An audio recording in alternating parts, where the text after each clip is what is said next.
Assalamualaikum warahmatullahi wabarakatuh. Halo adik-adik, ketemu lagi bersama Kak ini. Di video kita kali ini, kakak akan menjelaskan materi tentang perbandingan.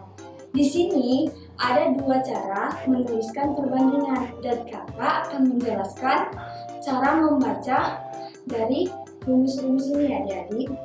Yang pertama A per B, yang kedua A banding B. Makanya kenapa menulis syarat B tidak boleh sama dengan 0. Karena apa? Karena kalau pecahan itu penyebutnya tidak boleh sama dengan 0. Karena kalau suatu angka dibagi dengan 0, maka hasilnya tidak terdefinisikan. Satuan yang dibandingkan sejenis.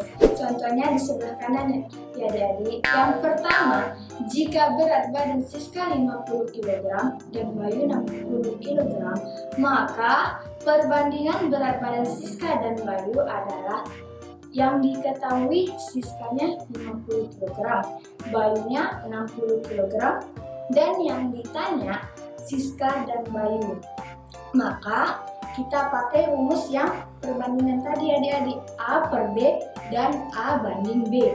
Adik-adik bisa menggunakan dengan dua rumus yang perbandingan ya adik-adik. Yang pertama A per B, yang kedua A banding B. Kakak sendiri pakai A per B, tetapi kakak ubah menjadi S per B sesuai dengan apa yang ditanyakan ya adik-adik. Maka S-nya tadi 50 per 60, lalu pembilang dan penyebut harus sama pembagiannya. Maka kakak bagi yang pembilangnya 10, yang penyebutnya juga 10. Maka yang ditanya Siska dan Bayu ada 5 banding 6. Sampai di sini adik-adik udah paham dengan contoh perbandingan? Selanjutnya ada dua jenis perbandingan. Yang pertama perbandingan senilai.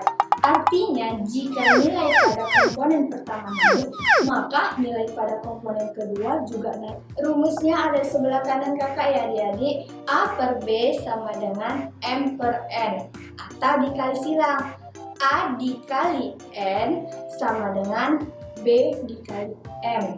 Dari keterangan rumus tadi adik-adik, A sama dengan barang awal, M harga awal, B barang akhir, N harga akhir.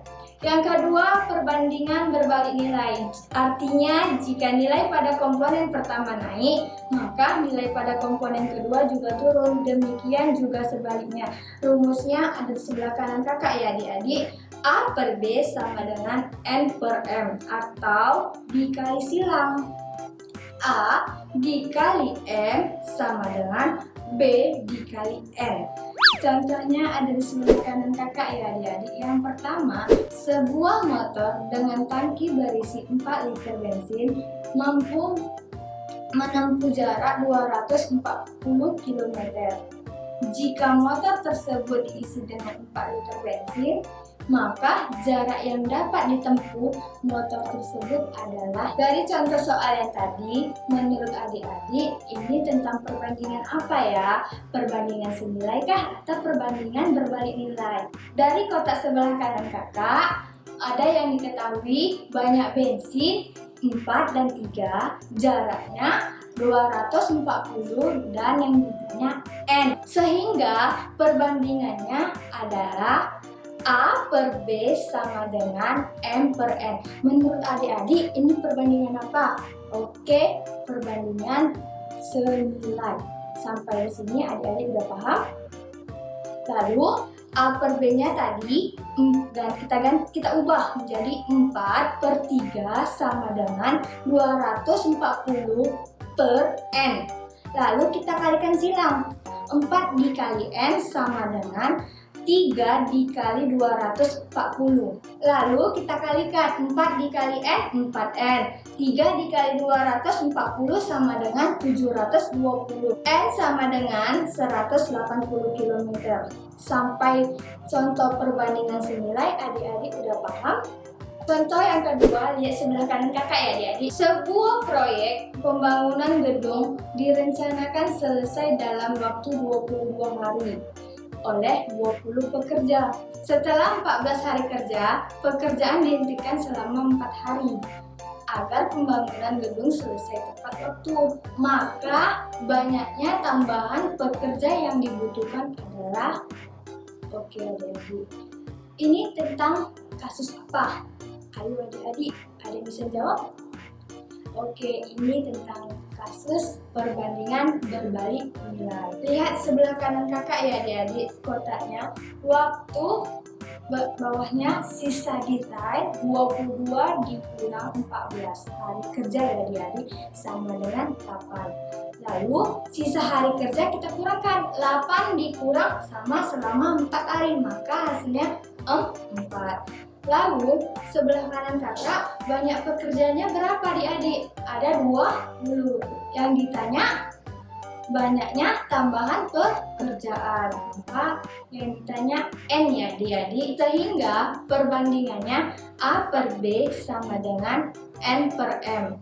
Maka 8/4 sama dengan N per 20. Kita kalikan silang ya adik-adik.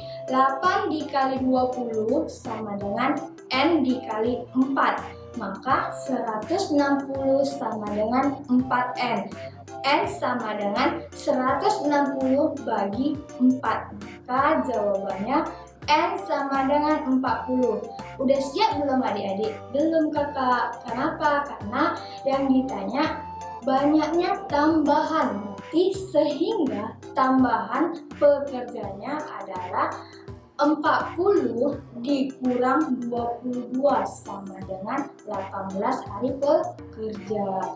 Sampai di sini adik-adik udah paham dengan materi kakak perbandingan senilai dan perbandingan berbalik nilai. Nah, adik-adik dari materi dan contoh kita yang tadi, ini ada soalnya buat kalian untuk berlatih di rumah ya adik-adik. Lihat di sebelah kanan kakak ya adik-adik. Yang pertama, Benny mengendarai mobilnya dari kota A ke kota B yang berjarak 280 km dengan kecepatan rata-rata X km per jam. Dia berangkat dari kota A pada pukul 10 dan tiba di kota B pada pukul 14, berarti jam 2 ya jadi jam 2 siang. Keesokan harinya, dia ingin melanjutkan perjalanannya dari kota B menuju ke kota C yang berjarak 700 km dengan kecepatan rata-rata yang sama dan dia berangkat pada pukul 8. Pukul berapa dia sampai ke kota C? Yang kedua, Pak Eko mempunyai 50 ekor ayam yang mampu menghabiskan sekarung beras dalam waktu 12 hari. Pak Eko kemudian membeli lagi beberapa ekor ayam sehingga sekarung beras hanya cukup untuk memberi makan selama 10 hari. Berapa banyak tambahan ayam yang dibeli Pak Eko? Oke adik-adik, demikian pembelajaran kita hari ini. Ditunggu video kakak selanjutnya ya. Sampai jumpa. Assalamualaikum warahmatullahi wabarakatuh.